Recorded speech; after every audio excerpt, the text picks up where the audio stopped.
Assalamu alaikum dear students. I hope you all are fine. Welcome to Education Center. My name is वकार. हम math के 9th का first chapter start करेंगे जिसका नाम है matrices and determinants. First of all इसका introduction देखते हैं। मैट्रिसेस और डिटर्मिनेंट्स को साइंस की डिफरेंट फील्ड्स में इस्तेमाल किया जाता है, जैसे कि the matrices and determinants are used in the field of mathematics, physics, statistics, electronics and other branches of sciences. The matrices have played a very important role in the age of computer sciences. अब question यहाँ पे ये है कि who gave the idea of matrices? तो इसका answer ये है the idea of matrices was given by Arthur कैले, जो कि एक इंग्लिश मैथमेटिशियन था। इसने मैट्रिसेस की थ्योरी जो है वो 1858 में पेश की थी। तो और ये MCQs पॉइंट ऑफ व्यू से बहुत इंपॉर्टेंट है। Now what is matrix? A rectangular array.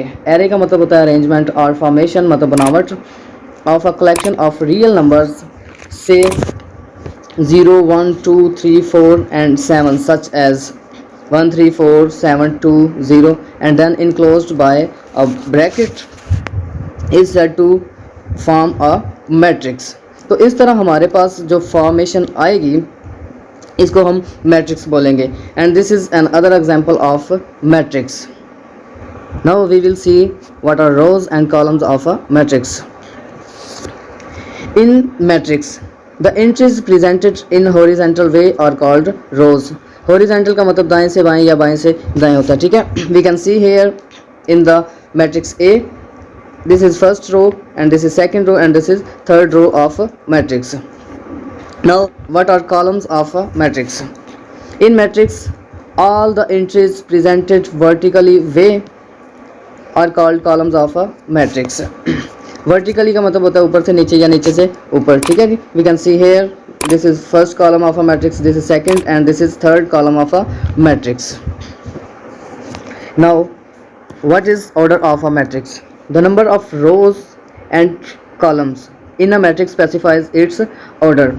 किसी मैट्रिक्स में नंबर ऑफ रोज और नंबर ऑफ कॉलम्स इस मैट्रिक्स के ऑर्डर को जाहिर करते हैं।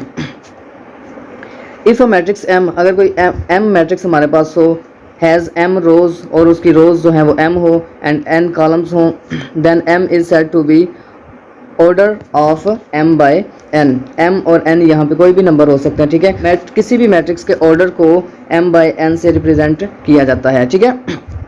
जैसे कि यहाँ पे हमारे पास एक मैट्रिक्स M है, इसके नंबर ऑफ़ रोज़ देखेंगे वो कितनी हैं, तो ये 2 नंबर ऑफ़ रोज़ हैं इसमें, और नंबर ऑफ़ कॉलम्स देखेंगे ये first column, second column and third column. It's mean यहाँ पे 2 नंबर ऑफ़ रोज़ हैं, 3 नंबर ऑफ़ कॉलम्स हैं। तो इस तरह के मैट्रिक्स का ऑर्डर जो है वो हमारे पास 2/3 आएगा। याद रखिएगा कि नंबर ऑफ़ रोज़ को पहले लिखा जाता है और नंबर ऑफ़ कॉलम्स को बाद में लिखा जाता है, ठीक है।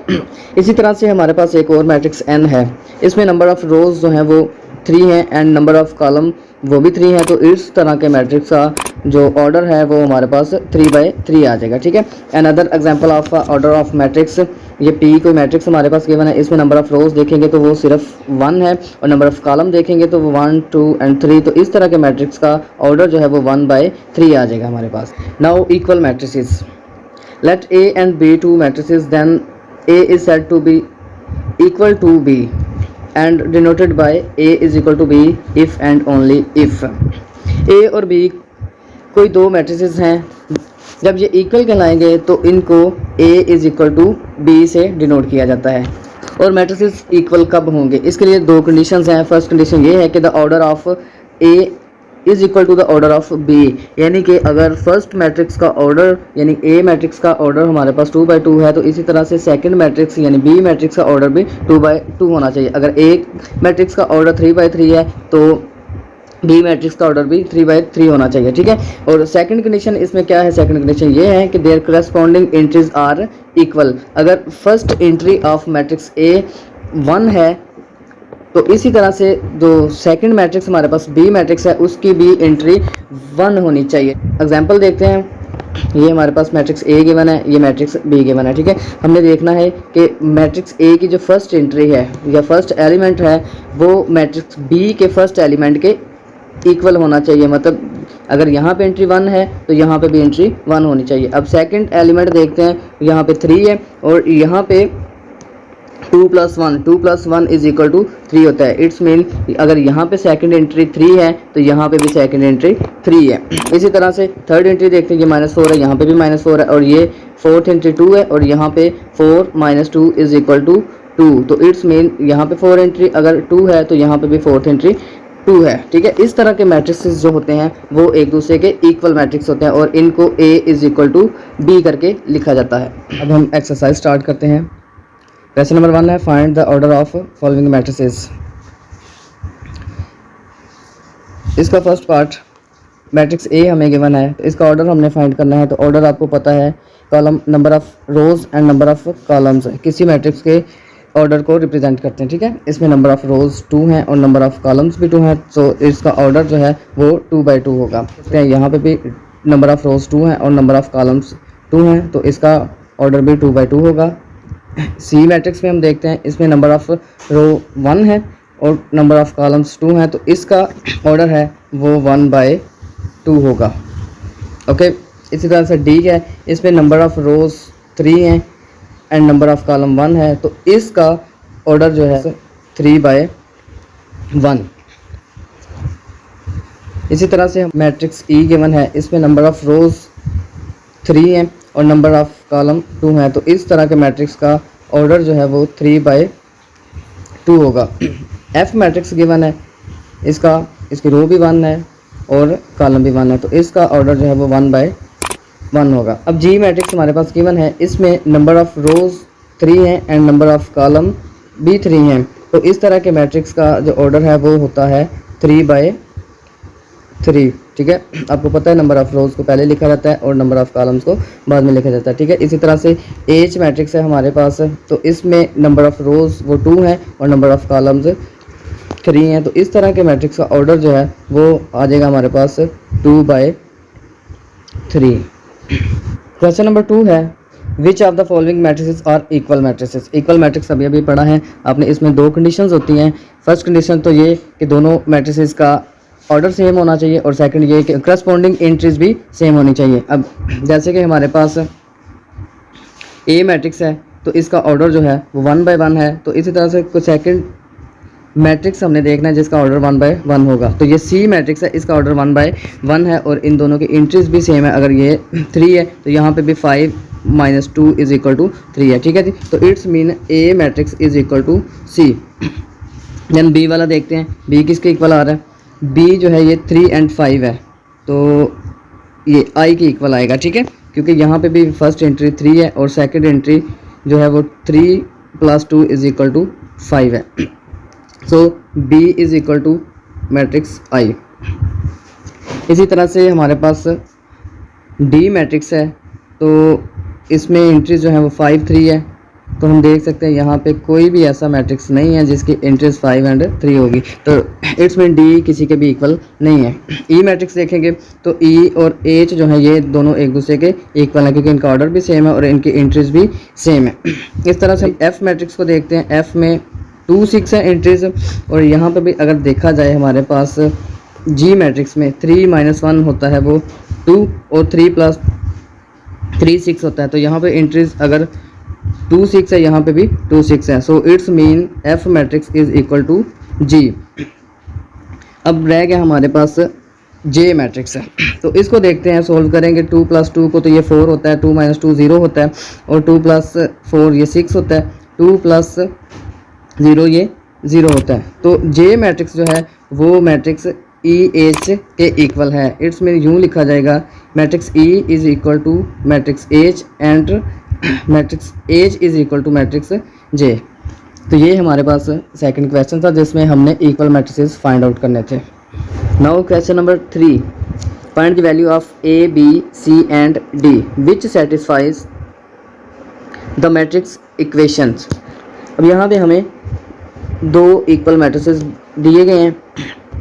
आपको पता है इक्वल मैट्रिक्स में क्या होता है कि जो फर्स्ट एलिमेंट होता है वो दूसरे मैट्रिक्स के फर्स्ट एलिमेंट के इक्वल होता है। इसी तरह से जो सेकंड एलिमेंट होता है वो जो दूसरा मैट्रिक्स होता है उसके सेकंड एलिमेंट के इक्वल होता है। ये सेकंड एलिमेंट a + 2 भी है तो ये -7 के इक्वल होगा। ठीक है, थर्ड एलिमेंट दूसरे मैट्रिक्स के थर्ड एलिमेंट के इक्वल होगा, ठीक है। अब देखेंगे फोर्थ एलिमेंट, वो 4d minus 6 is equal to 2d। Okay जी, ये फोर्थ एंट्री भी फोर्थ एंट्री के इक्वल होगी। अब आपने क्या करना है, इनको इक्वेशंस का नाम देना है। ये first equation and this is second equation, this is third equation and this is fourth equation. Okay जी, अब आपने करना ये है कि A B C and D की वैल्यू फाइंड करनी है, तो वो इन इक्वेशंस को यूज़ करके आप वैल्यू फाइंड करेंगे। फर्स्ट ऑफ ऑल आपने देखना है कि कौन सी ऐसी इक्वेशन है जिसमें सिर्फ एक अल्फ़ाबेट आ रहा है। तो यहाँ पे इक्वेशन नंबर जो है हमारे पास 4, इसमें सिर्फ एक अल्फ़ाबेट आ रहा है यानी डी, और इक्वेशन नंबर 3 में एक अल्फ़ाबेट आ रहा है वो सी है, ठीक है जी। तो हम इक्वेशन 3 को लेते हैं, हम लिखेंगे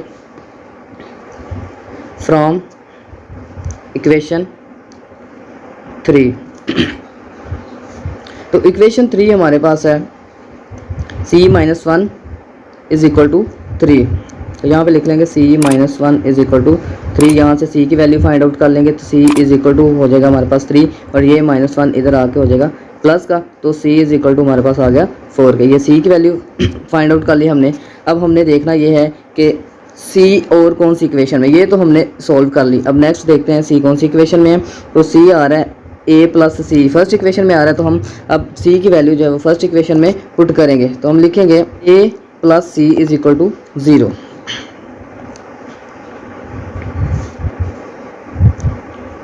यहाँ पे लिख लेना आपने put c is equal to 4 in equation 1।